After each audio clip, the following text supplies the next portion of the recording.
I spent my 20s learning how to fight for my country. I'd like to spend the rest of my life learning how to feed it. Hey, all you goats out there. It's your favorite Kevin from Goats and Cookies. This one is going to be called Feed People, Don't Fight Them. As you can see, it's just me. There's no historian, no fellow Marines, no guest, just me. And honestly, I don't mind it so much. I enjoy making videos with my friends, but sometimes I just feel I need to say something, and this is one of them because there's something I've been thinking about for a long time. If I had $1 billion, I wouldn't I wouldn't buy a yacht. I wouldn't buy a private jet. Hell, I don't even think I'd buy a mansion. I would feed people. I'd build clinics. I'd build schools. I'd help veterans. I'd build neighborhoods where kids could grow up without wondering where dinner was coming from. And every time I say something like that, somebody calls me a socialist. I am a socialist. But I don't think feeding hungry people is a radical idea. I think it's the bare minimum of being a fucking human? Tonight, it's not about left versus right. It's about asking ourselves one question. Why have we become so comfortable fighting each other when we could be feeding each other instead? So to start, hunger, it's not a lack of food, it's a lack of priorities. America grows enough food to feed everyone. We produce enormous wealth. We throw away millions of pounds of food every year, yet millions of Americans still struggle to eat. That isn't because we can't solve hunger. It's because we have accepted hunger. Somehow we've decided hunger is just a part of life. I don't buy that.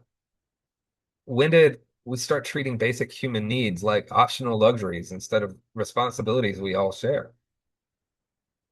Next, I'll point out that we spend trillions preparing for war.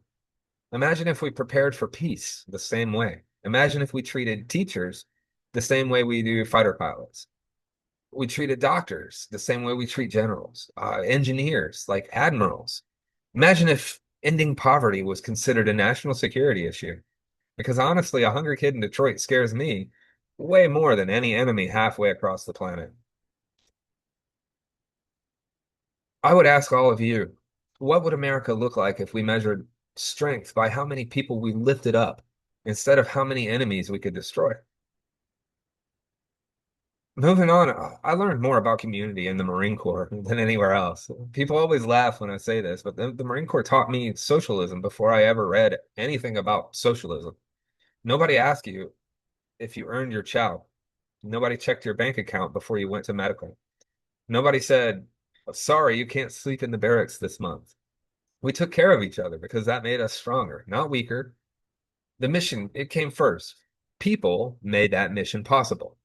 I would ask all of you, why do we understand that taking care of each other, it makes the military stronger, but somehow we believe it makes a country weaker? Charity is beautiful. Justice is better. I love charities. I donate. But charities exist because something else failed.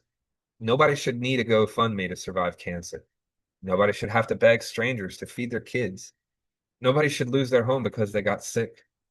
Helping people, it shouldn't depend on who's feeling generous today. It should be built into the way we organize society.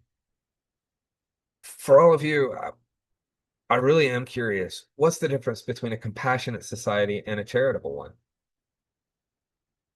Next, what would I actually do?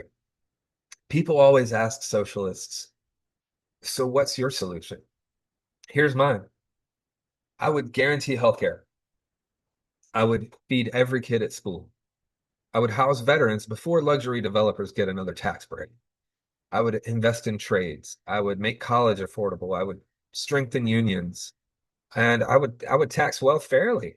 I'd stop treating billionaires like they're somehow more valuable than the nurses, truck drivers, welders, teachers, uh, grocers who actually keep this country running. That's not about punishing success. That's about rewarding work. If you guys had the power to rewrite America's budget tomorrow morning, what would your priorities say about your values? And finally, history, it doesn't remember stock prices. History remembers what we built. Nobody remembers the Dow Jones from 50 years ago right off the top of their head. People remember the New Deal.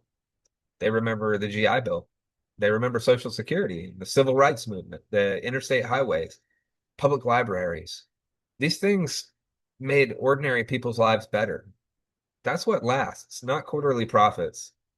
So when our generation is gone, what do you guys hope people remember that we chose to build? I'll um I'll wrap this up with I don't think America has a resource problem. I think we have a priority problem. We've convinced ourselves that helping people is expensive, but we've never had a problem finding infinite money for war. We've convinced ourselves that feeding children is unrealistic, but we somehow accept billion-dollar tax breaks without blinking. We've been taught to believe that compassion is weakness. I don't believe that. I think the strongest thing a nation can do is make sure its people have the chance to live with dignity. I fought for this country. I'd rather spend the rest of my life feeding it than fighting for it again. Because at the end of the day, a full stomach creates more patriots than an empty promise ever will. Semper Fi, thanks for watching. Like, subscribe, all that mess. See you next time.